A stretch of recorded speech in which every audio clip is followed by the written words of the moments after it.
मनोवैज्ञानिक कारण। जब व्यक्ति अपनी कोई प्रिय वस्तु खोता है या उसे कोई हानि होती है तो उसमें कुछ अचेतन प्रतिक्रिया पैदा हो जाती है, तो वह उसे डिप्रेशन की ओर ले जाती है।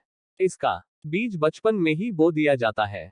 किसी बच्चे की आवश्यकताओं की पूर्ति काफी अधिक हो सकती है या काफी कम हो सकती है। इसका परिणाम यह होता है कि व्यक्ति इस अवस्था में फिक्स्ड हो जाता है। इसका परिणाम यह होता है कि साइकोसेक्सुअल मैचुरेशन का विकास रुक जाता है और वह अपने आत्मसम्मान के लिए दूसरों पर अधिक निर्भरता दिखाने लगता है। अब प्रश्न यह उठता है कि बचपन की इस घटना से एक वयस्क में डिप्रेशन किस तरह विकसित होता है।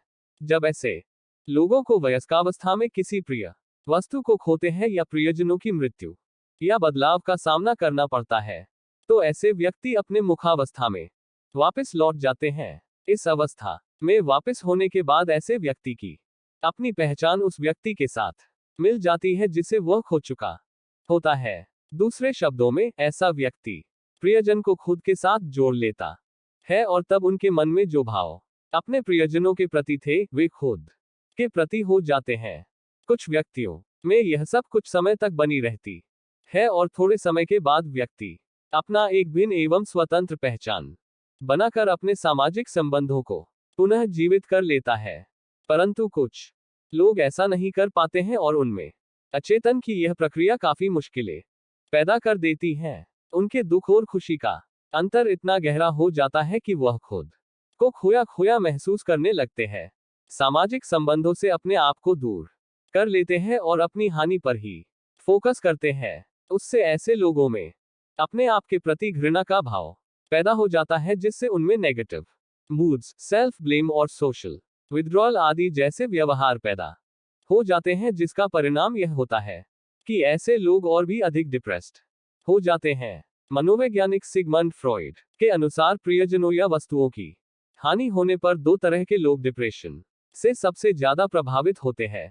एक तो जिनके माता पिता बच्चों की आवश्यकताओं पूरी नहीं कर पाते या फिर जरूरत से ज्यादा कर देते हो।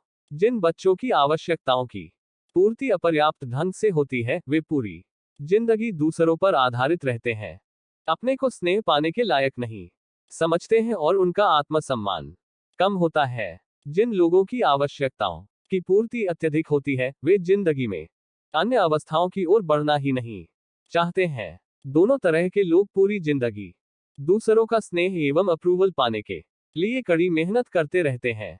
किसी प्रियजन के खोने या अलग होने पर ऐसे लोगों में क्षति लॉस का अत्यधिक तीव्र भाव उत्पन्न होता है तथा इन्हें छोड़कर चले जाने पर इन प्रियजनों के प्रति अत्यधिक क्रोध का भावना भी पैदा होती है। सवाल यह उठता है कि कुछ लोग तो ऐसे होते हैं जिनको प्रियजनों को बिना खोए हुए भी डिप्रेशन हो जाता है। ऐसा क्यों? मनोवैज्ञानिक फ्रॉइड ने इसकी व्याख्या करने के लिए काल्पनिक इमेजिन्ड या सांकेतिक धारा बनाई है। जैसे जिन लोगों की नौकरी छूट जाती है, वो अचेतन रूप से ऐसा महसूस करते हैं कि उनका उनकी पत्नी से संबंध टूट सकता है, क्योंकि नौकरी में असफल होने से वह उन्हें बेकार और निकम्मा आदमी समझेगी। इसके साथ साथ अलग अलग मनोवैज्ञानिकों ने डिप्रेशन के अलग अलग साइकोलॉजिकल कॉजेस बताए हैं। जैसे मनोवैज्ञानिक कोहान ने डिप्रेशन में खुद के प्रति ईर्ष्या या क्रोध पर दिया गया बल को अनावश्यक बताया है। उनके अनुसार आत्मसम्मान, सेल्फ एस्टीम की कमी डिप्रेशन के पैदा होने का मुख्य कारण होता है। एक अन्य शोध में यह पाया है कि व्यक्ति के शुरुआती जिंदगी में यदि महत्वपूर्ण हानि होती है, तो वयस्कावस्था आने पर उसमें डिप्रेशन अधिक उत्पन्न होता है। जिन लोगों की वयस्कावस्था में आवश्यकताओं की पूर्ति ठीक ढंग से नहीं हुई होती है, वे किसी प्रकार की हानि, लॉस का अनुभव करने पर बहुत जल्दी डिप्रेशन में आ जाते हैं।